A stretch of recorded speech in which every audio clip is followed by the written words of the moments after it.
My dear viewer, what is your preference? What is your preference in people? Do you know?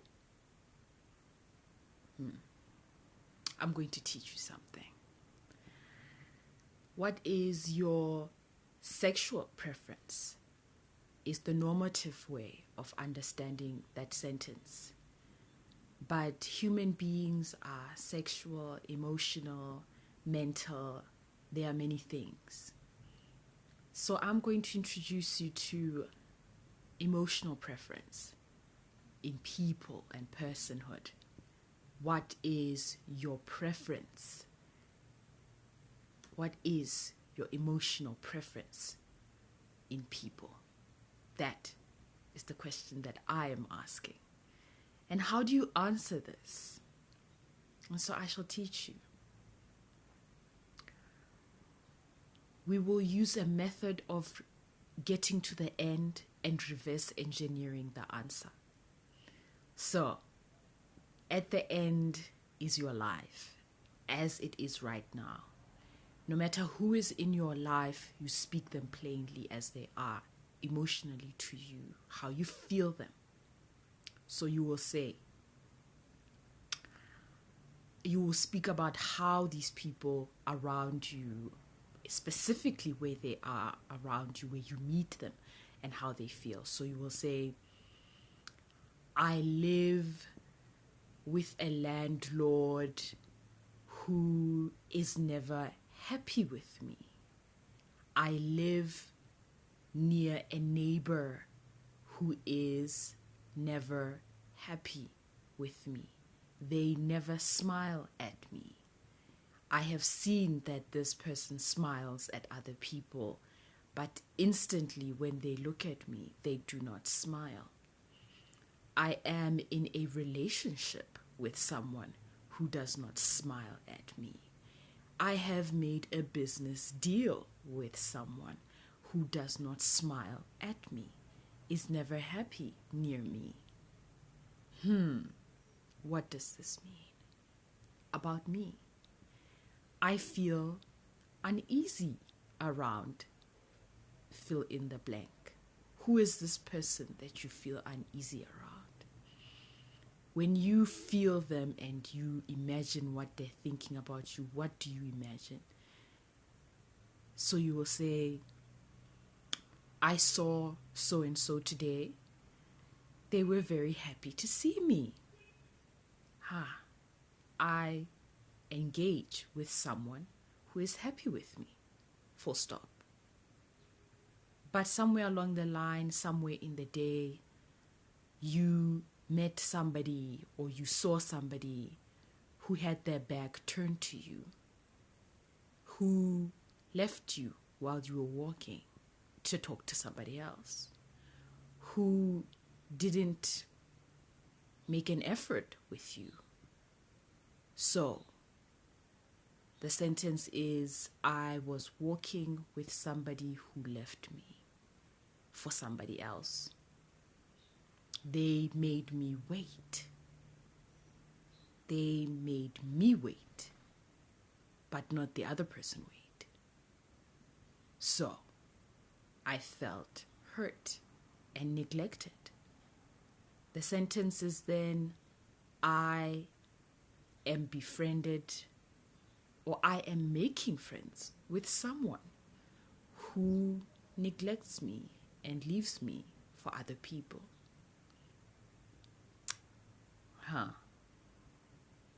What does that say about me? What does that say about you, my dear viewer? Another scenario, somebody was so happy to meet me. So and so was completely elated. They gave me their full attention. I felt so happy. I'm happy around this person. But I'm not happy around that other person. This person is happy around me. But that other person leaves me. that other person doesn't return my text messages. That other person and myself don't have the same life path. We don't have similarities. We don't have anything in common. I don't feel as happy. I'm apprehensive to go and see that other person.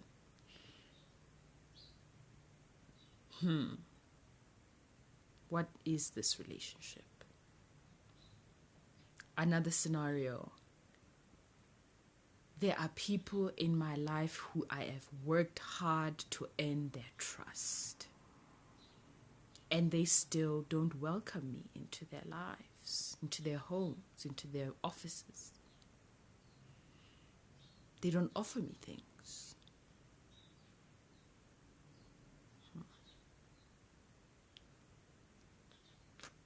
Yeah. Is this really a friendship?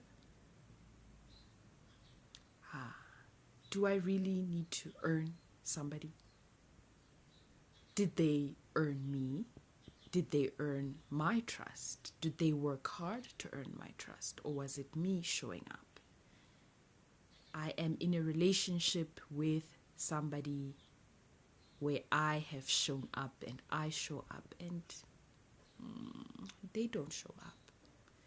They don't show themselves to me. They don't knock at my door. They don't come visit me. They don't invite me to visit them. Interesting. I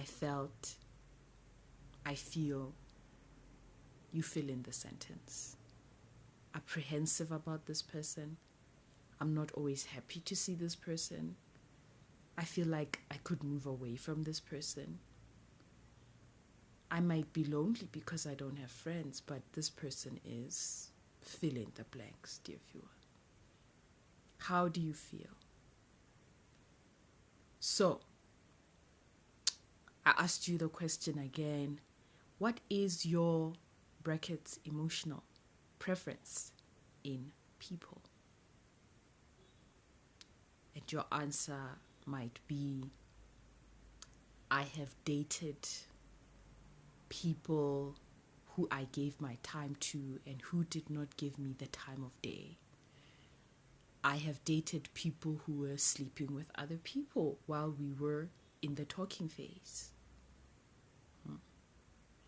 My emotional preference is clearly for people who are disloyal to me. I have made a business deal with somebody who took my money and just took it. Clearly, this is not a friendship. My preference has been, at that time, it was a preference for people who use me.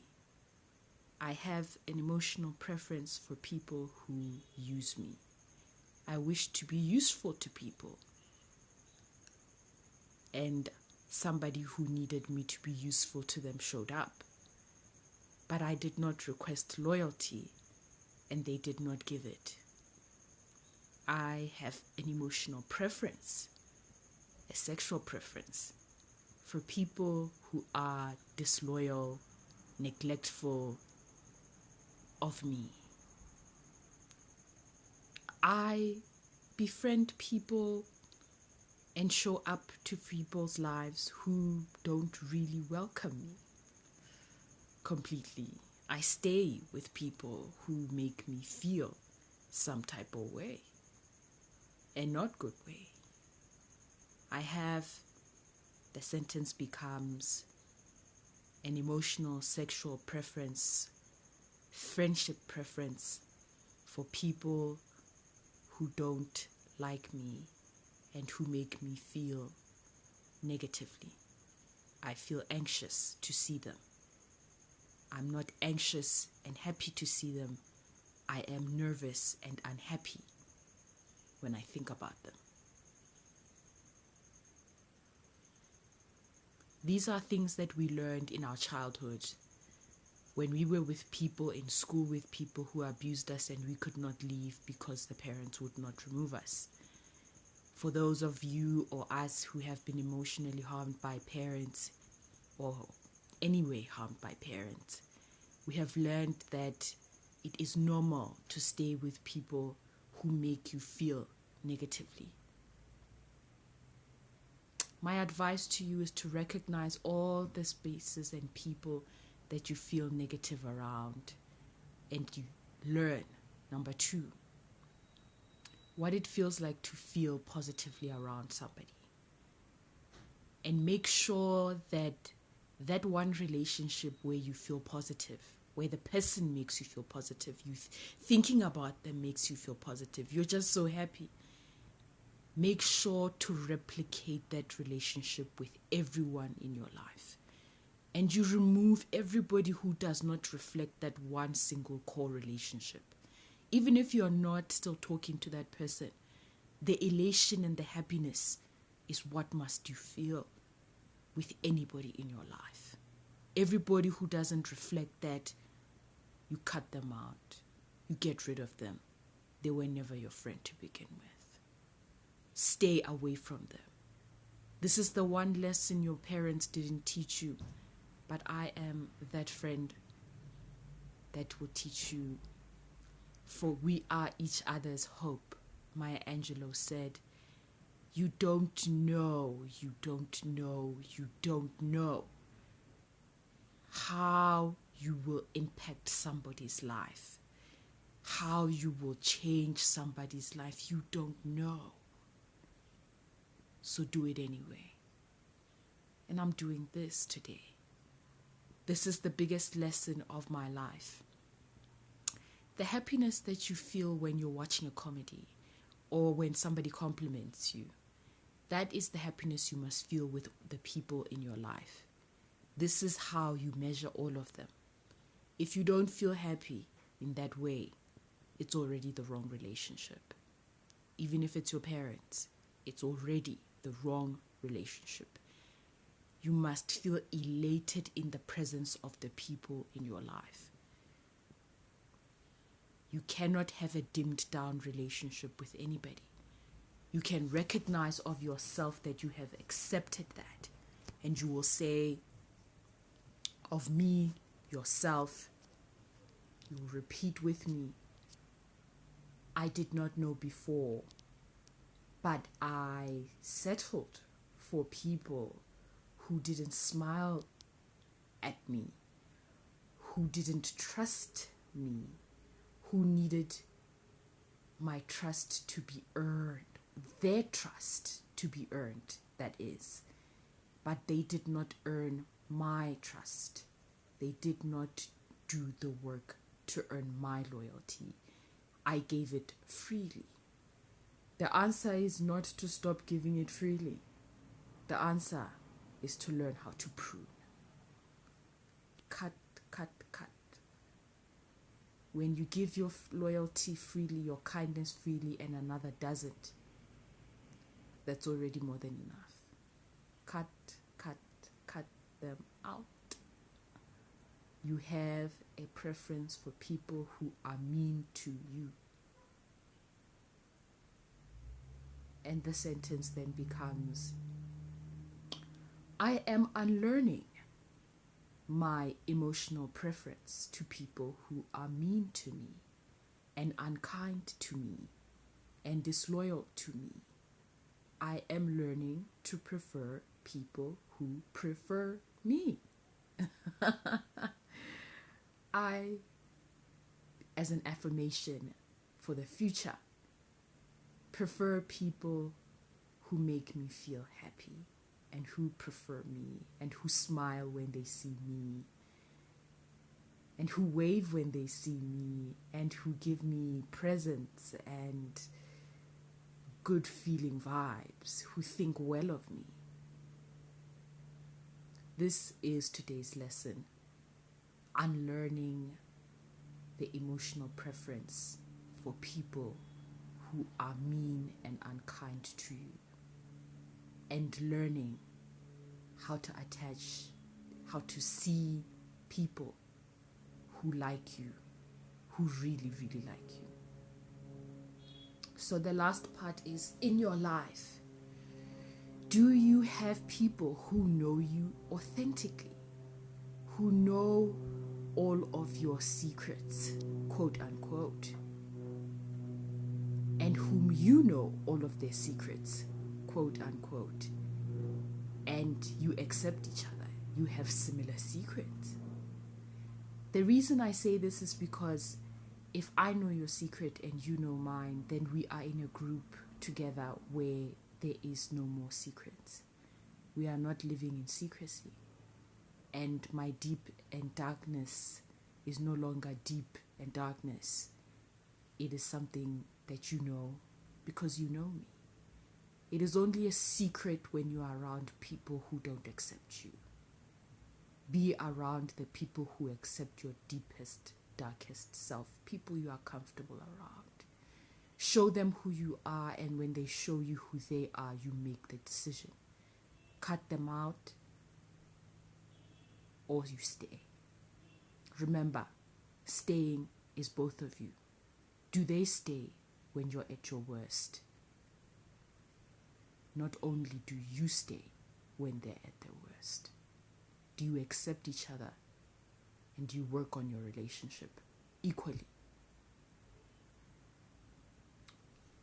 So this will be a lesson in recognizing and changing your preference, your emotional and sexual preference of people.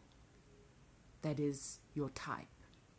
I am teaching you how to change the type you like, so that one day in the future you will say, I used to have a type. I used to like that type of person, but not anymore. And that is the ultimate victory. Even beyond revenge against people who've hurt you, the ability to live a happy life that you could not have before and you never lived is the biggest revenge. Let vengeance be for God. But this is your winning. Let this be your winning season. And this is my first lesson in how to win against the past.